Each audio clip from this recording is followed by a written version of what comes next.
Well, good morning, good evening, good afternoon. Welcome back into another edition of Jet Fuel. I'm Matt Mathias. This time here with a special guest. No Craig Flint, no Briaunna Malone. Bender here. Why don't you introduce yourself? So I'm Bender Labrozzi. I am the Director of Creative Services here at Jet24, Fox 66, YourErie.com, CW Plus, Jet 24/7. I handle all the overseeing of commercial production, promotional production, and the visual look of the stations. Yeah, definitely. A little bit of the back end side of things. That's quite a title, though. I know. I love saying it because we have like 6 stations now. now. Ramble off, Jet24 with Fox, the CW now, YourErie.com, all those Jet 24/7. Oh yeah.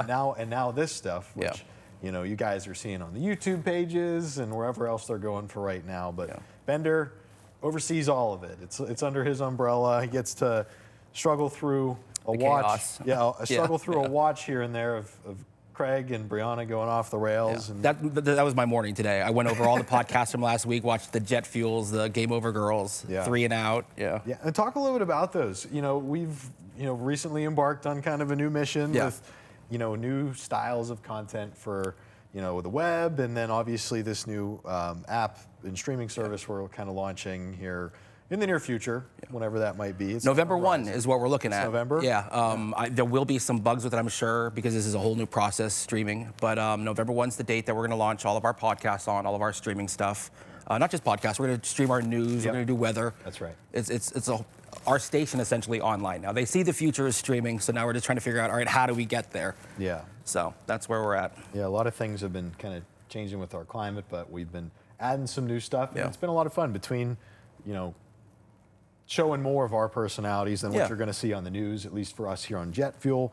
But then you have other people like, back end Mike Parker, one of our photogs, and Brian there who works front desk. They do Jet Fuel or Jet Fuel Jetflix, and they review movies and Game Over Girls. Like, there's just a lot of different avenues we go from. Right now, Game Over Girls is probably my favorite. Yeah. So that's our digital lead, Drew, and Jocelyn, one of our photogs and editors. It's super entertaining. It's really good. I'm not even into video games, but I just watched an episode of it. It's so fun. No, those guys have awesome personalities. And they're friends. They're friends outside of work too. And I believe they're both streamers, so they're comfortable on camera, so you can see that come across. Where with the other ones, it's a kind of a rough start with some of these, especially like myself. I'm not used to being on camera, so it's kind of weird. Bender's like, freaking out. And the other ones too, you can kind of see there's like nerves to it, but they're coming together. I'm glad we started shooting these before our launch. That way, by the time we do launch, everybody was in the flow, comfortable. Got some reps in them, ready to go. Yeah, exactly. Yep. I know. For one, I was looking to get Drew on. You guys will meet Drew eventually if you haven't watched Game Over Girls. I think Drew will probably pop on with us tomorrow. Cool. But she can talk a little bit more about what she does here and all that. But talk about that expansion. Because from at first here, Bender, you were responsible for a lot of the back end stuff with commercials and things of that nature. Yeah. Go into that a little bit first. Like what goes into your preparation for a shoot, whether it's a shoot with a company or a nonprofit, shooting a commercial? Well, I can tell you that the commercial aspect is completely different than the streaming stuff we're doing now. It's very cookie cutter. You have to be very clean with what you say, how you say it. The image is very important, where with streaming it's more comfortable, more relaxed. So it's a completely different style of producing. But from what I used to do, I love commercial work. I really do. Especially in Erie, because we get to work with these smaller business and nonprofits to help them get their message out. Like, it's a bonus. So it's like I'm helping them make money, but I'm also helping like a small business grow. Yeah. Where with Jetflix or any of these Jet Fuel, it's something completely different. It's this entertainment-based media that we completely came up with. There was no original idea. It's like, what do you want to do? Go do it. So it's really a cool experience, unlike the commercial where you know exactly what you're doing. Definitely, and you get a chance to flex your muscles a little bit. Your creative muscles, exactly. You do. I love it. I really do. You got a nice. It's a lot of work. Because they didn't give us any new employees to do this, so we're still responsible for all the commercial and promotional on top of creating 10 hours of original content. So it is a lot of work, but it's fun. Like, I really do love it. Everybody's stepping up. Everybody is stepping up in a big way, Big time. And you're also, from what I understand, you play a role in this too, outside of like the organizing. You even had your own show. So I haven't started it yet. We did a couple shoots last week. It's going to be called Bend on the Road. I go to different restaurants, different venues, and just give my take on the local Erie scene. Yeah, kind of some food reviews. Yeah, I obviously you don't tell I like food, so I get to blend my love of food, my love of media together. So it's awesome. Where's that come from? How long have you been kind of a foodie, so to speak? So before I got into media productions, I was into culinary. I went to culinary school for a year. I loved it, but then my friend was going to film school, so I went to Boston University's film school, and I just saw how fun that was, and how like food is creative, and it hits all the senses. You got the visual, you got the taste, the touch, but something about film, I don't know, it got me, pulled me in. Yeah. I totally agree. I think it's really cool because, like you said, you get to be artistic in a totally different way when it comes to food. Yeah. Food also, you're relying on other, like, you're in the kitchen, but you're relying on so many other people too. Right. Where with film, at least the pre-production aspect of it, I'm writing, I'm creating this. I have the exact vision for it. I don't have to worry about anybody else until production starts.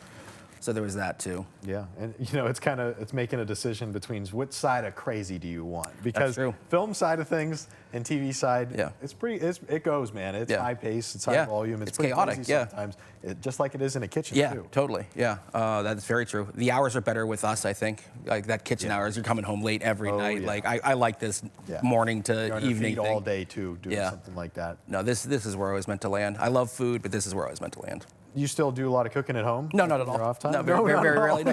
Nope, I'm done.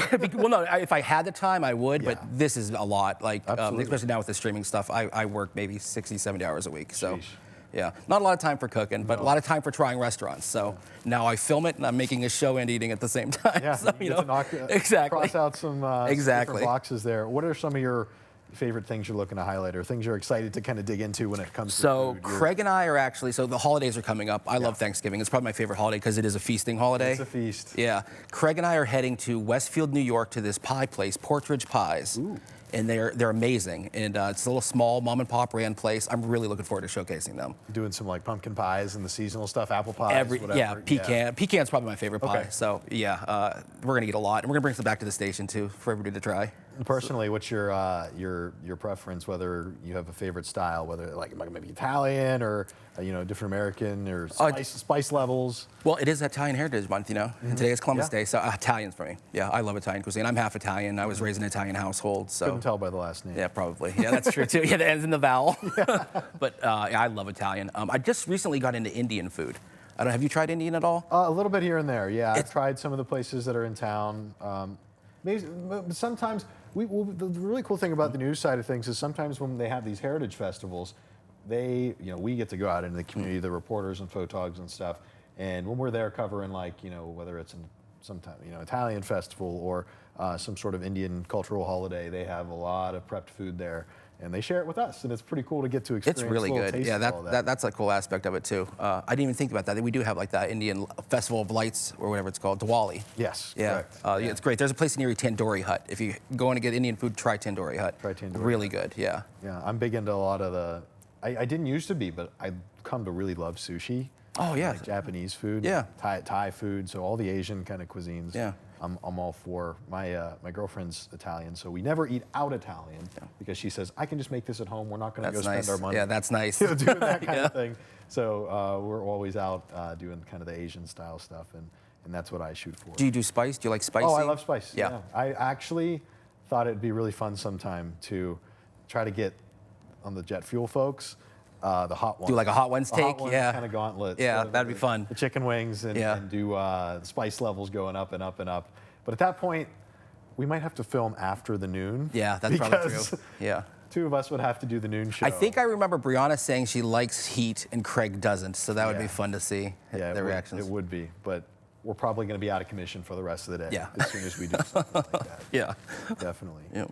So, Benner, talk about a little bit about getting into this. So you mentioned your kind of background and where you started with the food side of things and then moving into film. You were also here at one point and, came back to us here. Yeah. Working at Jet. So I went to film school in 2008, graduated in 2010, 2011, tried my hand in film. It's a hard business. Yeah. I was fortunate to where I wrote a film and it sold and they put me on to direct, got a great budget for it, and it failed miserably. It collapsed. I didn't know what I was doing. I was way too green, fresh out of school, thought I could handle like a full-scale production, bombed horribly. Didn't even make it through production.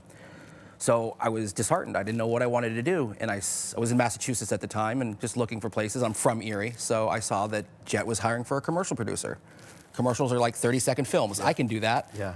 And I came here, interviewed, got the job right away, and I loved it. I fell in love with commercial production. This idea of telling a story in 30 seconds and then also trying to sell something in it, I loved it right away. So I was with Jet for about 6, 7 years, I think. And then I decided, you know what, I've done this commercial thing. I'm ready to get back into film. I can do this now. So I moved down to Georgia, and I tried my hand in film down there. Did decent, but I hated Georgia. Yeah. So when I saw Sorry, that... Briaunna. Yeah, I'm sorry. This was Savannah, not Atlanta. Maybe Atlanta's better. Savannah was not. It's a beautiful city, but ungodly hot. It was so awful, uncomfortable. I couldn't stand it. And there was like a tornado, and it scared my daughter and her mother at the time. So we were like, let's just go back up north. It's a little comfortable. Yeah, it is. And then I saw Jet was once again hiring for this position, and I jumped on it. And I'm so grateful. I love it here. I love Erie. I love this part of Pennsylvania, the seasons. Oh, yeah. Yeah. This is a good time of year to be here, too, because it's the so weather beautiful. finally cooled off. It's not the hot, humid summers anymore. No.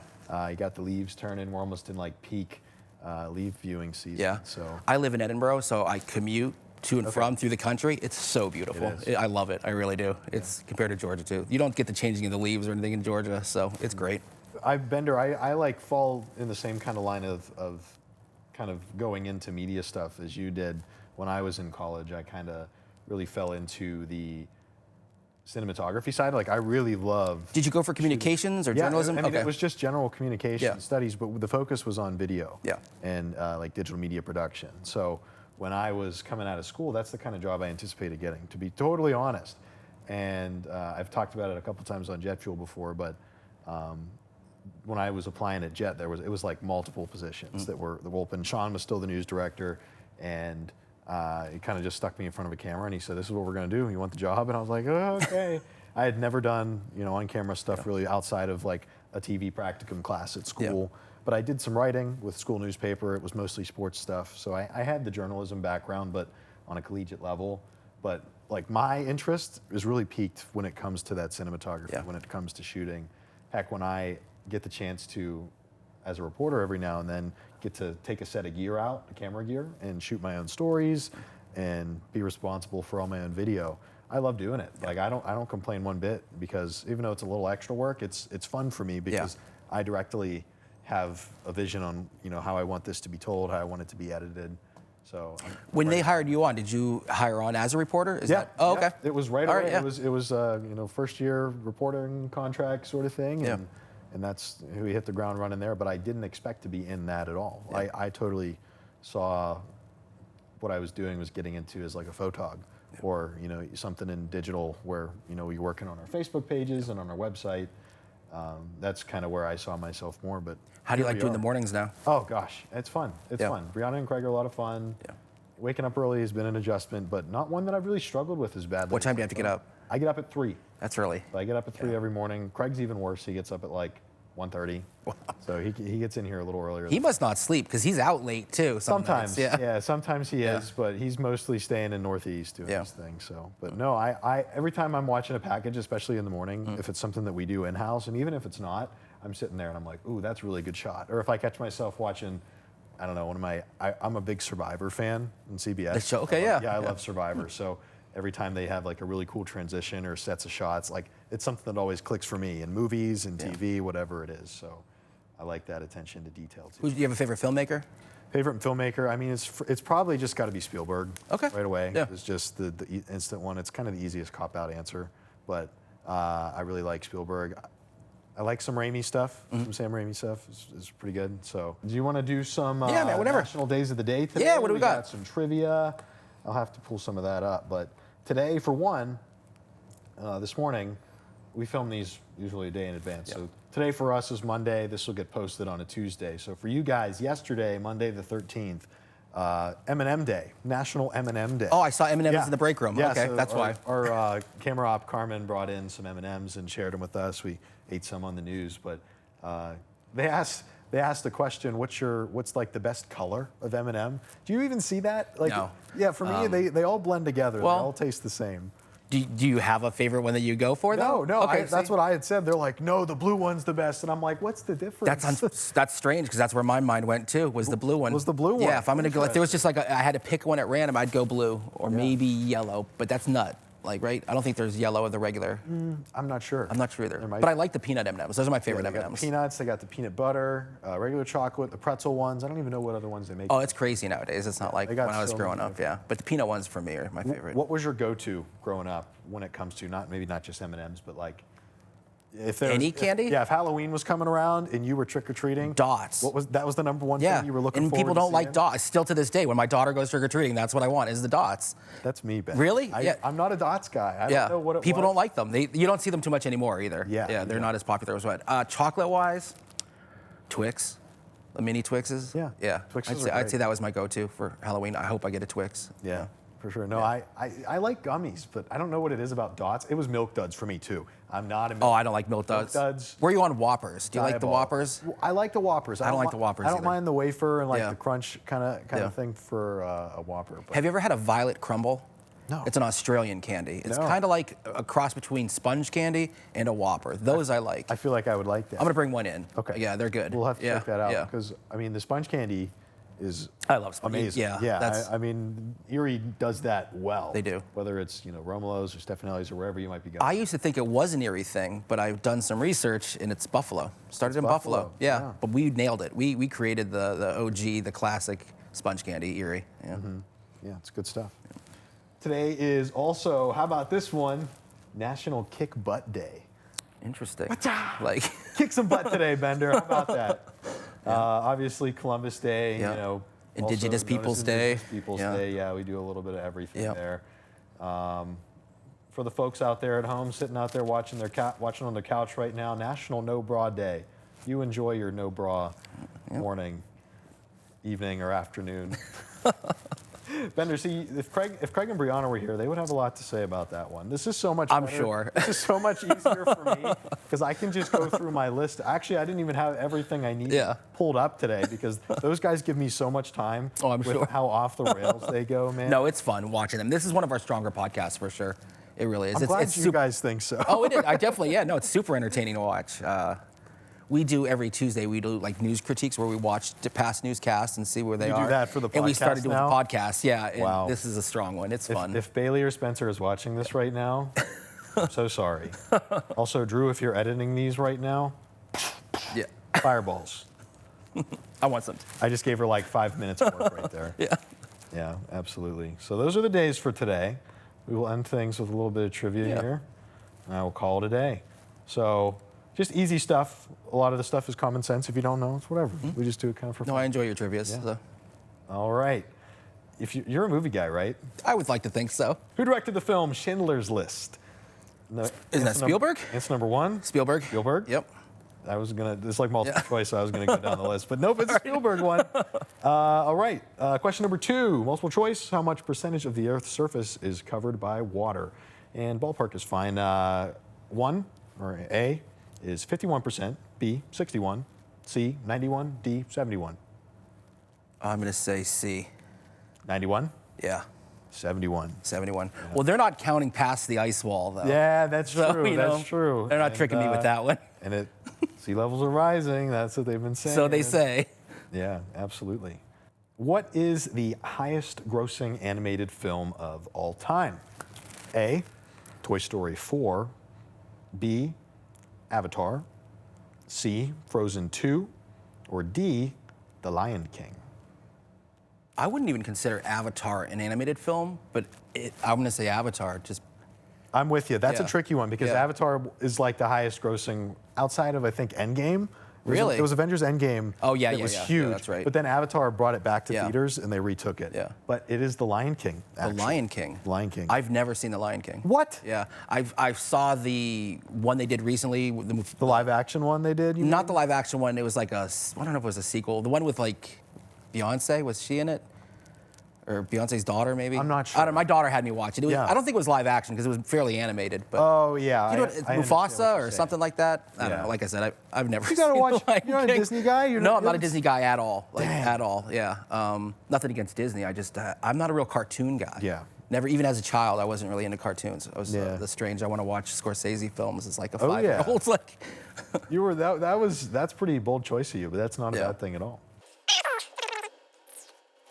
Drew's gonna chop this until I get it to the next point, hopefully. Seamless. Unless she doesn't watch it. If she doesn't watch it, then you guys are just watching me sort through questions here, and that's totally fine. I really should pull these up before the pod, but here we are. National flower of Japan. A, a rose. B, cherry blossom. C, tulip. I'm going to say cherry blossom. I don't know if that's too on point. Nope, you got it. It's the common sense one. For me, Japan is like, are you a traveler? Do you like to travel, Bender? I don't have much foreign travel, but American, yeah, I've been nomadic my whole life, yeah. That's really cool. I love travel. I really would like to visit Japan. Japan's kind of like bucket list for me. I've always loved or been interested in the culture, but also there's some awesome sights there, especially the cherry blossoms in springtime. It has the cool juxtaposition too, where you have like Tokyo, which is like high tech and crazy, and then you have like Kyoto, where it's just like beautiful country. Like, Japan's on my bucket list too. Vibrant, definitely. And now that you're into sushi, the cuisine is also. I'm looking forward to it. We'll end it there, I think. Cool. That's our last one for today. Cool. But Bender, thanks for joining us. Of course, thank you. Saving us here on at the end of the day. Yeah, try. It's kind of saved by the buzzer sort of thing. Right. And in the meantime, any last words for people as you're looking to check out all November 1st, Jet 24/7 will be streaming on Apple TV, Fire Stick, Roku. There'll probably be some bugs in the beginning, but please download it. It's a ton of original content that we're creating right here in Erie at Jet. So we were making it for you, not just for us. So download the app. Yeah, we're not doing this for our health. That's for sure. Yeah.